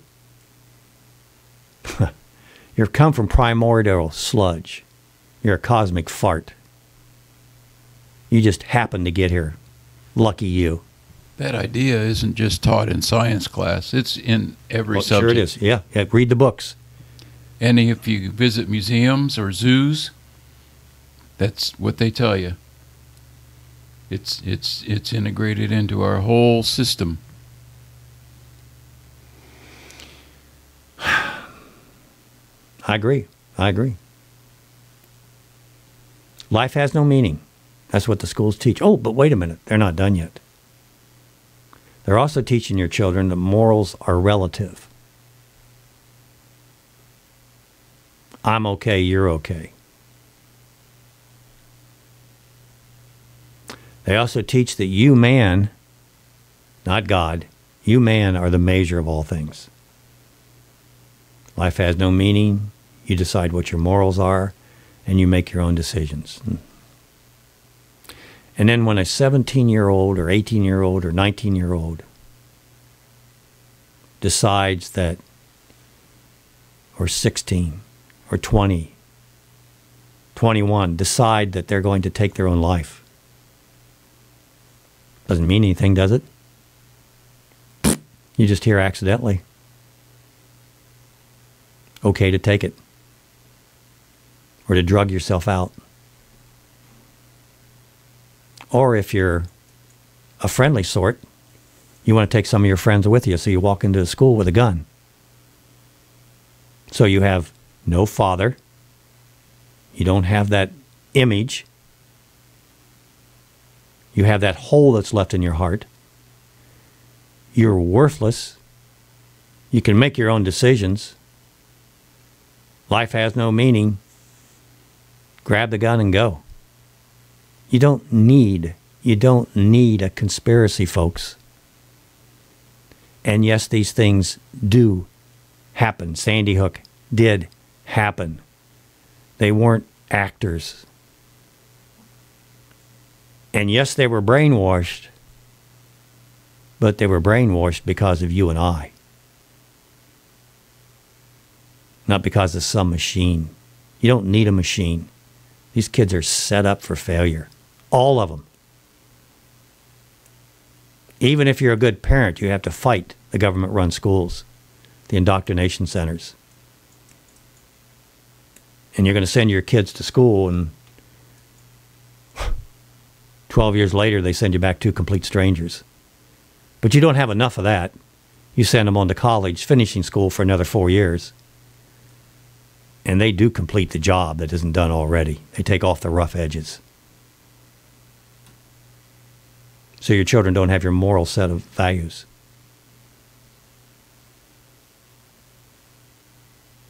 I don't have the answers there. I'm searching, but I don't have the answers for that. I know what the cause is. I guess it'd be nice if I had other folks around me that understood what had happened, instead of trying to excuse it or say that didn't happen or this didn't happen or it's a conspiracy, you can't do anything about it.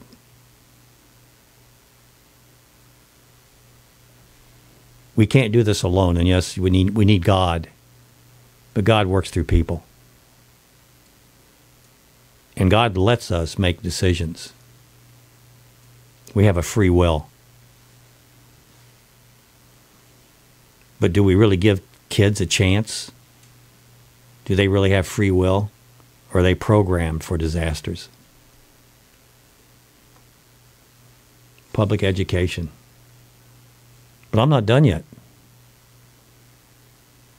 You've got the news media, entertainment industries, right? Remember I talked about negative energy? Fake news?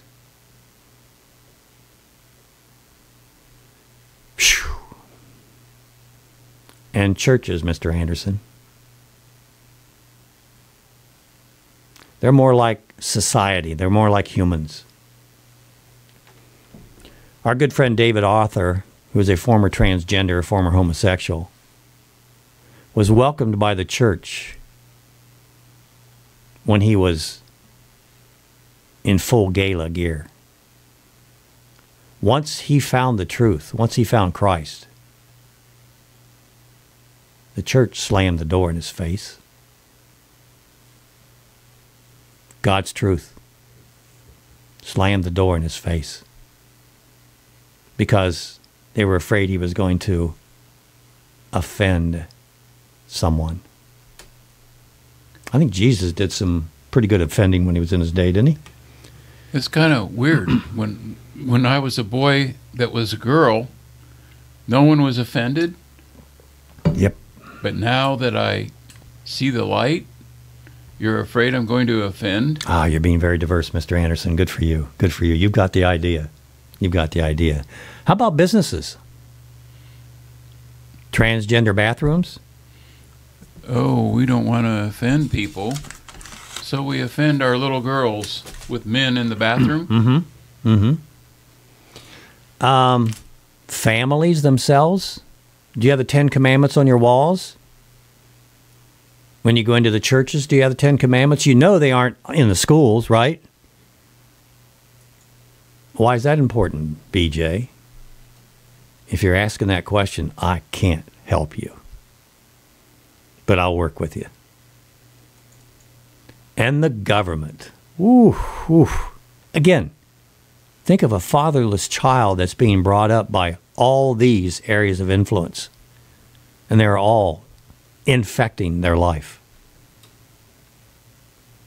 When a father should be affecting their life. The government. The law is a teacher. Today's laws are tomorrow's morals. Where to fight the battle. You want to get that, Mr. Anderson? Okay. Caller, you're on the air with BJ. Your first name, and how can we help BJ. This is Jenny. How are you guys? Jenny, I'm doing fine. It's good to hear from you. Yeah, I feel better today by the grace of God. Well, good. Listen, you just said the words of what's going on in this country, the 10 Commandments. What did the Lord say about the 10 Commandments? Do y'all remember? Refresh my... God said, if you take these 10 Commandments lightly, you will suffer, your children will suffer, your children's children will suffer on down the line. That's what's going on with all the killings. That's what's going on with the homosexual stuff. I mean, the parents way back when that were the sinners, well, thanks to Adam and Eve, the fall of them, you know, and now they've just completely, like you said, no 10 Commandments, nowhere. Okay, and that's the problem. The 10 Commandments. I know people don't want to hear it, but it's the truth. It's the fact. That's why all these kids are being killed, because of their parents' sin. Satan and is doing that. He's helping with that. He come to lie, kill, and destroy. That's his primary purpose, his job. And that's exactly, and he's doing a good job of doing it too. You know, so people need to wake up and say, oh, wow, maybe I better get into the Bible, get in the 10 Commandments, see the truth. Because that's the truth. That's what's going on. That's why there's so much horror in this country, actually across the world. You know, because nobody lives the 10 Commandments anymore. They've just... Go ahead. Burn them up. I look at the 10 Commandments, Jenny, as a reminder. And I thoroughly believe that when God set up this world, he set up physical laws, but he also set up physical laws. And the 10 Commandments are kind of a reminder to us when we don't understand the physical laws. It's kind of a clarification that if you do this, this is going to happen. Like if you throw a ball up in the air, it's going to come down. Well, if you kill, if you don't honor the Lord, and here's a biggie, if you don't honor your father and mother, guess what happens? Huh? Guess what happens? That's right. Yes, yes. And unfortunately, my children have chosen to dishonor me because I am a Christian, and they have no clue what's coming their way because of it. You know, I taught them. I gave them morals and values. I raised them like that. I raised them with God. But when they got out into the world, became worldly, it was all over. Done. And I'm sure you've heard it before from many other Christian people. You know, and it's very sad, but it's the fact. You know, it seems like no matter what we do. Here, I live in a community right now where they have a zero tolerance law. It means you can't talk about homosexuals, you can't talk about, you know, abortions. I'm thinking to myself, you're out of your mind. I'm going to say whatever I want to say. I have that right. I'm a Christian. As a Christian, I see homosexual walking down the street, I'm going to say something to them. That's just the way it is. Yeah, it's getting big, brothers, and I'm gonna make you talk anymore, Jenny. I know you haven't been feeling well lately, so I'm gonna let you go. I appreciate your input, and you opened up something that is very important and is critical now, and something we're going to have to learn how to handle, and that is how our words are being muffled. Yes. I talked about Facebook. Talked about Facebook earlier. About how people are getting blocked on it. When we come back from break, we're going to talk a little bit more about that. And Jenny, thank you very much. Thank you very much. Yes, God bless y'all. Be safe. All right. B.J. Edwards along with Mr. Anderson, your last call.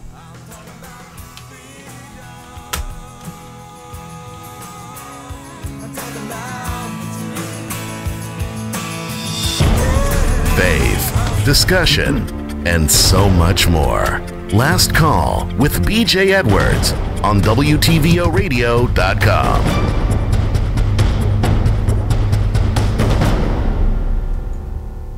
Is there an internet purge of conservative voices or voices of dissension online? Some say yes, and that the purge is being pushed by YouTube, owned by Google, by Facebook, and by Twitter. And we've heard about censorship before, but is what is happening now really an all-out purge? Let's give it a reality check you won't get anywhere else. Reality Check with Ben Swan, powered by Dash Digital Cash. Well, you might be a fan, you might be disgusted by him, but there is no doubt that InfoWars founder and radio host Alex Jones is a lightning rod. His YouTube channel has over 2.2 million subscribers, more than 33,000 videos. Well, just days ago, Jones claimed that YouTube had begun a process of taking his channel down. On March 3rd, CBS reported that Jones tweeted that he had set up a new channel that the SPLC, or the Southern Poverty Law Center, wanted censored. In one of the videos on the channel called InfoWars Censored, Jones said, quote, "We're live on Facebook and on Twitter and on Periscope, but we cannot go live on the Alex Jones channel. It's been frozen for the third time in 1 week." Well, YouTube did confirm to CBS News that some advertisers had asked that their ads be pulled from Jones' channel, but there was no plan at present to remove the channel. Of course, all of this comes after YouTube announced in December that it would hire some 10,000 new moderators to flag content, and those moderators have been flagging at a stunning rate. But more than flagged, YouTube is outright banning channels. Some YouTube channels recently complained about their accounts being pulled entirely with no advance warning. In this latest case, YouTube seems to have been flagging content that was deemed either pro-gun or conservative content. According to The Verge, YouTube indicated that as the platform ramps up, human-powered moderation efforts with new moderators may have mistakenly removed or flagged right-wing videos and channels. Bloomberg reported the news, quoting YouTube spokesperson saying that, quote, as we work to hire rapidly and ramp up our policy enforcement teams throughout 2018, newer members may misapply some of our policies, resulting in mistaken removals. The spokesperson said that YouTube's policies had not changed and that they will, quote, reinstate any videos that were removed in error. So it's not a conspiracy. There is no question that, in fact, human moderators were pulling down right-wing or conservative content. The question is why? Because YouTube's push to control video content, just like Facebook, it's really nothing new. In fact, it has been happening for some time. Take, for instance, Mike Cernovich. He tweeted out that a video he had posted of Antifa protesters chanting death threats at a protest in D.C., it was taken down by YouTube because it violated community guidelines. To be clear, the video was about 30 seconds of an actual protest in D.C., and the language of the protesters violated community guidelines. That's called news, YouTube, but it was not allowed. Take Mike Adams. He is the founding editor of naturalnews.com. He announced March 3rd that, quote, YouTube has now deleted the entire Health Ranger video channel, wiping out over 1,700 videos, covering everything from nutrition, natural medicine, history, science, and current events. So why? Why is all of this happening? Is it all because YouTube is trying to control the internet? Maybe not. It's a conspiracy. In fact, a very coordinated effort by a number of organizations like Media Matters for America and the Southern Poverty Law Center to silence voices with which it does not agree. For instance, I know firsthand, as these organizations have really attacked me personally, trying to silence my voice. Full disclosure here, I am ideologically a libertarian. I think you get the idea. This is 1984-ish, Big Brother. You've got public schools that are indoctrinating our children. Jenny mentioned that you have to be very careful what you say out in public. I have good friends. They aren't bad people. Good friends that are being squelched on social media because they're telling the truth, which doesn't seem to be very acceptable to those that are controlling the social communities. Vince mentioned on our chat room, let's make them regret that. And I agree with that. I agree with that. And by the way, this isn't a conspiracy. This is just what's happening all over America. Secular humanists are trying to squelch the Bible, the truth. I mean, it's just as plain as that. It's black and, hey, I'm a black and white person. It is black and white. Humanists don't want anything to do with the God of Abraham, Isaac, and Jacob. They don't want to have anything to do, to be honest with you, with the truth.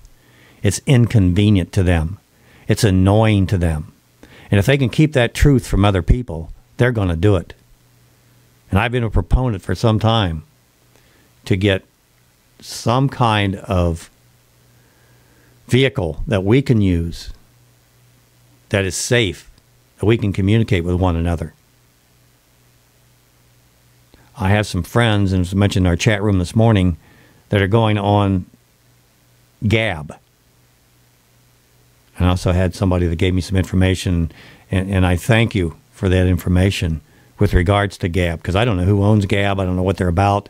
I'm afraid if I get on Gab and I get all tied into them, it's going to turn out like Facebook, and they're going to squelch me there.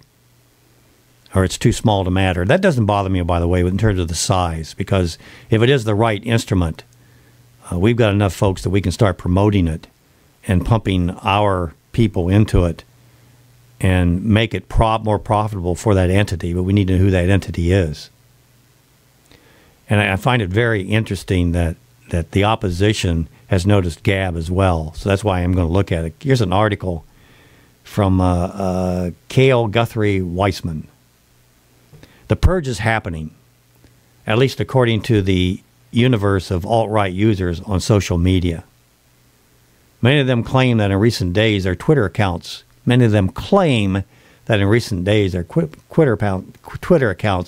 been suspended, and that their posts on Facebook are not being promoted or shared like they used to. It's all part of a crackdown on fake news, quote unquote, in the wake of reports that misleading reports shared on Facebook and Twitter help influence the election. To many, these efforts are an overdue attempt to maintain online civility, but to others, it's a blatant censorship. And that's the argument. We're just trying to be civil here. And it is censorship. These folks are not using nasty words. They're not talking about sexual acts other than maybe sodomy, and they don't even refer to that.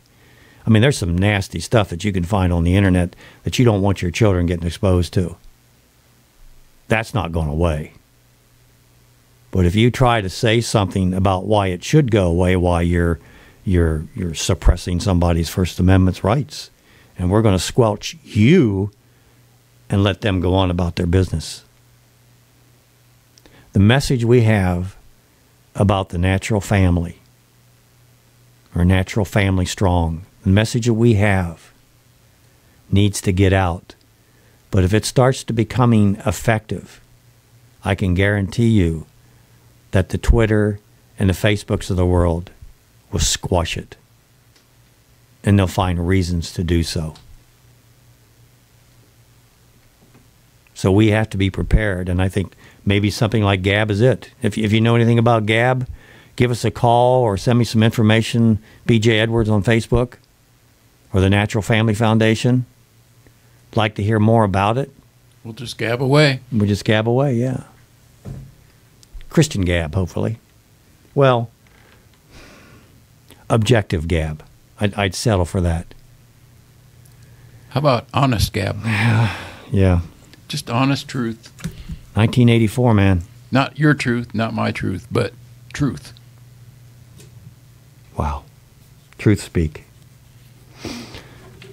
I appreciate all you listening in this morning. I hope you got something out of this, and I hope you got some motivation out of it. I really want, come on, just tomorrow, today, do one little thing. Just take one baby step. And yeah, you might get snapped at, or somebody might look at you kind of funny, but it's going to be a whole lot better now than what they're going to look at you in, let's say, a decade or two. This is happening fast, rapidly. And most of it is due, in my humble opinion, because of our inability to maintain the natural family, the foundation of any great society. Again, thanks for listening. This has been BJ Edwards. Tell your friends about us. Just go to mmunited.org. We'll give you contact information there, how you can get a hold of us. Tell your friends about us, about your family about us, especially your family, right? Thanks for listening to us today, folks. BJ Edwards along with Mr. Anderson. This has been your last call.